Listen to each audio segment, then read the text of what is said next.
ఈరోజు కార్యక్రమంలో మాఘపురాణంతో పాటుగా మృత్యు సంబంధమైనటువంటి దోషాలు ఏర్పడుతున్నప్పుడు, అదే ప్రకారంగా కోర్టుకు సంబంధించినటువంటి వివాదాలు గానీ, తగాదాలు గానీ కలుగుతున్నప్పుడు, ఇందులో నుంచి బయటపడడానికి గానీ ఉపకరించేటువంటి క్షేత్రాన్ని గురించి, క్లిష్టమైనటువంటి సమస్యల నుంచి మనం బయటపడడానికి గాను ఉపకరించేటువంటి విష్ణు సహస్రనామ స్తోత్రంలో ఉన్నటువంటి నామ విశిష్టతను గురించి, ఇంకా విశేషించి మనం చేసేటువంటి ఉద్యోగాల్లో, కార్యాలయాల్లో ఎప్పుడైనా సరే తరచుగా తగాదాలు వస్తున్నాయి, ఇబ్బందులు కలుగుతున్నాయి అనుకున్నప్పుడు అందులో నుంచి బయటపడడానికి గాను ఉపకరించేటువంటి పరిహారాన్ని గురించి తెలుసుకుందాం. ఈరోజు శనివారం అనగానే మనందరికీ కూడా గుర్తుకు వచ్చేటువంటి దైవం సాక్షాత్తు శ్రీమద్ వెంకటేశ్వర స్వామివారు. శనివారం నాడు వెంకటేశ్వర స్వామి వారిని ఎవరైతే ఆరాధన చేస్తారో వారికి శని సంబంధమైనటువంటి దోషాలు తొలగిపోవడంతో పాటుగా వారి జీవితంలో కోరుకునేటువంటి సమస్తమైనటువంటి కోరికలను కూడా నెరవేర్చుకోవడానికి ఆస్కారం ఏర్పడుతుంది. అలా ఉపకరించేటువంటి పరిహారమే 7 శనివారాలు చేసేటువంటి వెంకటేశ్వర దీపారాధన. చేయవలసిందల్లా గోడకి పసుపు రాసి చక్కా కుంకంతో దాని మీద నామం పెట్టి దాని ఎదురుకుండా బియ్యపిండితో అష్టదల పద్మం వేసి ఆ పద్మం మీద వెండి పళ్ళాన్ని కానీ, ఇత్తడి పళ్ళాన్ని కానీ, రాగి పళ్ళాన్ని కానీ ఉంచి పచ్చి చలిమిడిని ప్రమిదలాగా చేసుకొని అందులో ఆవు నెయ్యి పోసి దీపాన్ని వెలిగించాలి.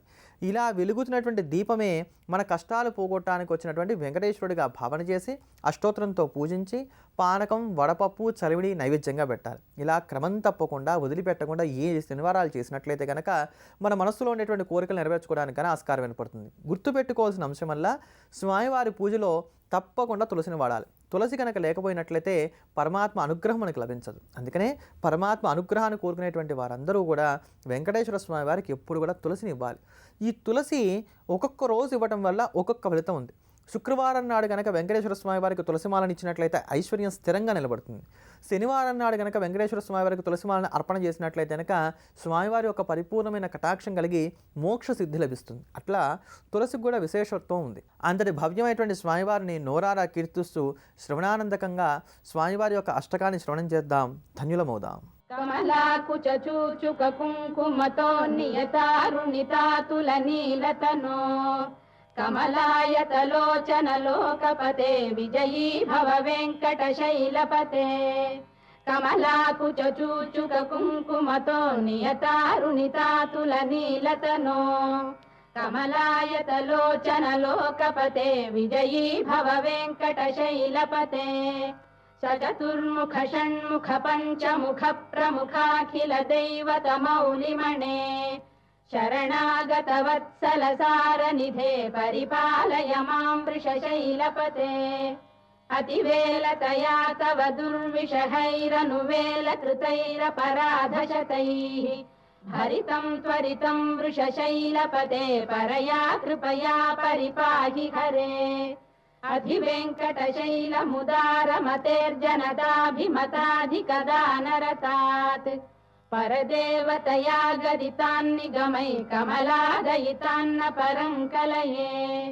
కలవేణురవావశగోపవధూషరకోటివృతాస్మరకోటి సమాత్ రతివల్లవికాభిమతాత్ సుఖదాత్ వసుదేవసుతాన్న పరం కలయే. అభిరామ గుణాకర దాశరథే జగదేక ధనుర్ధర ధీరమతే. రఘునాయక రామ రమేశ విభో వరదో భవదేవ దయా జలధే. అవనీతనయా కమనీయ కరం రజనీకర చారు ముఖాంబురుహం రజనీచర రాజతమో మిహిరం మహనీయమహం రఘురామమయే. సుముఖం సుహృదం సులభం సుఖదం స్వనుజం చ సుఖాయ మమోఘశరం అపహాయ రఘుద్వహమన్యమహం న కథంచన కంచన జాతు భజే.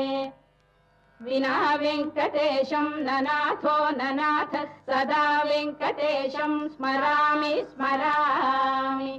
హరే వెంకటేశ ప్రసీద ప్రసీద ప్రియం వెంకటేశ ప్రయచ్చ ప్రయచ్చ. వినా వెంకటేశం ననాథో ననాథ సదా వెంకటేశం స్మరామి స్మరామి. హరే వెంకటేశ ప్రసీద ప్రసీద ప్రియం వెంకటేశ ప్రయచ్చ ప్రయచ్చ.